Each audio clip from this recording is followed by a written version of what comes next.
Bapak, Ibu, saudara yang dikasihi Tuhan, Shalom, salam sehat untuk kita semua. Apa kabar? Sehat toh? Wah, sungguh luar biasa, mantap. Kita akan membaca Alkitab. Namun sebelumnya, marilah kita berdoa. Bapa di surga, kami mengucap syukur dan terima kasih atas kesempatan yang Tuhan berikan kepada kami untuk kami belajar tentang firman Tuhan. Dan Engkau telah memberikan anugerah dan cinta kasih-Mu yang sungguh luar biasa kami rasakan pada saat ini. Terima kasih Bapak, terima kasih. Bapak, kami akan membaca Alkitab dan merenungkannya. Berilah kami daya ingat yang baik dan berilah kami pengertian agar kami bisa mengerti dan bisa memahami apa yang Tuhan kehendaki. Kami bisa melakukan dan juga bisa memberitakan dan juga bisa menyimpannya dalam hati pikiran kami. Dalam nama Tuhan Yesus kami berdoa. Amin.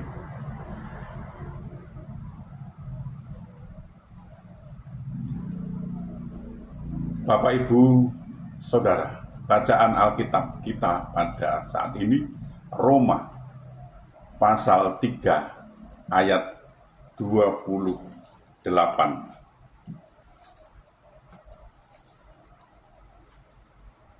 Karena kami yakin bahwa manusia dibenarkan karena iman dan bukan karena ia melakukan hukum Taurat. Demikian pembacaan Alkitab. Terpujilah Kristus. Bapak, Ibu, Saudara,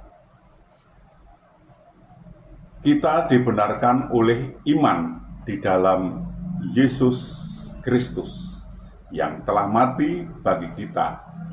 Kita akan dapat mengerti tentang panggilan Abraham jika kita melihatnya dalam kerangka yang benar. Bangsa-bangsa di dunia bukan hanya melupakan Allah, tetapi karena juga adalah menyembah berhala. Seluruh dunia menyembah ilah yang salah. Dan keluarga Abraham pun adalah salah satu dari penyembah berhala.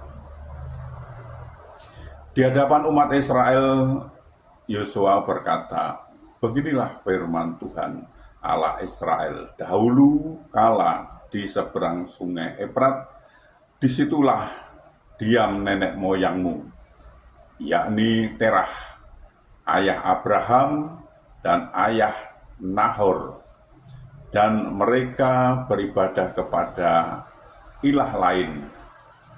Tetapi aku mengambil Abraham, bapamu itu, dari seberang sungai Efrat, dan menyuruh dia menjelajahi seluruh tanah Kanaan. Aku membuat banyak keturunannya dan memberikan Ishak kepadanya." Yosua 24 ayat 2-3. Kisah Abraham ini sangat berbeda dari kisah Henokh ataupun Nuh, orang-orang yang hidup benar di tengah-tengah orang yang memberontak kepada Tuhan. Baik Henokh maupun Nuh memiliki kehidupan yang berbeda dari orang-orang yang bangkit melawan mereka. Mereka pun menolak untuk menjadi sama dengan orang-orang di sekitar mereka. Bagaimana dengan Abraham? Dia tidak jauh berbeda dari orang-orang yang menyembah ilah-ilah lain. Jadi Abraham dulunya adalah penyembah berhala, namun Allah memilih Abraham. Sangatlah jelas bahwa dalam diri Abraham tidak ada keinginan untuk mencari tahu tentang alasan pemilihan ini. Karena alasan pemilihan ini sesungguhnya hanya berada dalam diri Allah. Jika Abraham tidak sama dengan orang-orang sekitarnya yang menyembah ilah-ilah lain, Abraham mungkin saja menjadi tinggi hati karena perbedaan dirinya dari orang-orang sekitarnya. Tapi dia adalah seorang penyembah ilah-ilah lain sama seperti orang-orang di sekitarnya. Alasan inilah yang membuat Abraham tidak dapat membanggakan dirinya. Karena iman, Abraham taat ketika ia dipanggil untuk berangkat ke negeri yang akan diterimanya menjadi milik pusakanya. Lalu ia berangkat dengan tidak mengetahui tempat yang akan dituju. Ibrani 11 ayat 8. Adakah kita lebih baik dari Abraham? Tidak, sama sekali tidak. Semuanya sudah tertulis. Tidak ada yang benar seorang pun tidak. Roma pasal 3 ayat 10. Jadi kita diselamatkan semata-mata oleh karena kasih karunia Allah di dalam Yesus Kristus. Tuhan menolong dan memberkati kita. Amin. Mari kita berdoa. Bapa, kami mengucap syukur dan terima kasih atas kesempatan yang Tuhan berikan kepada kami untuk belajar tentang firman Tuhan. Berilah kami daya ingat yang baik dan berilah kami pengertian agar kami bisa mengingatnya, bisa mengerti apa yang Tuhan kehendaki. Kami bisa melakukan dan juga bisa memberitakan. Tolong kami Bapa.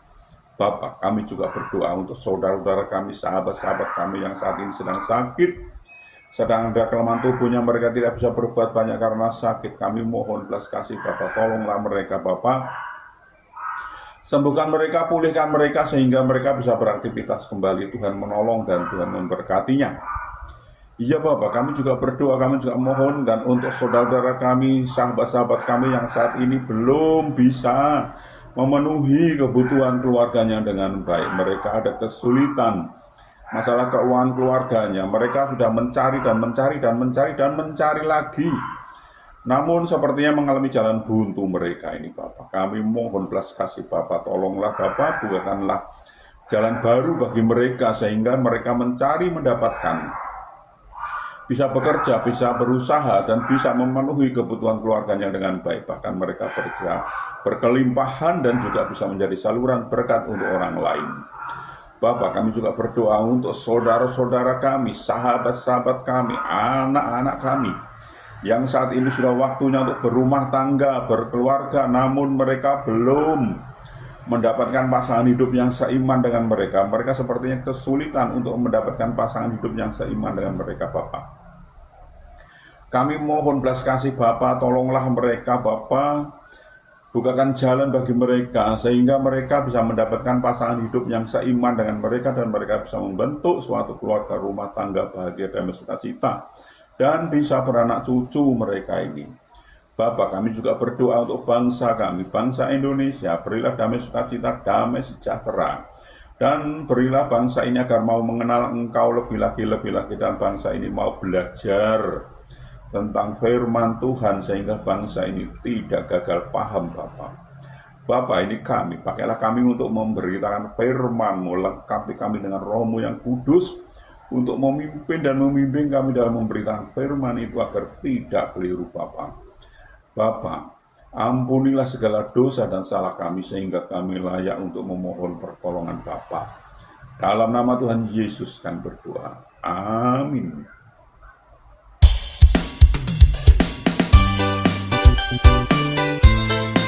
Thank you.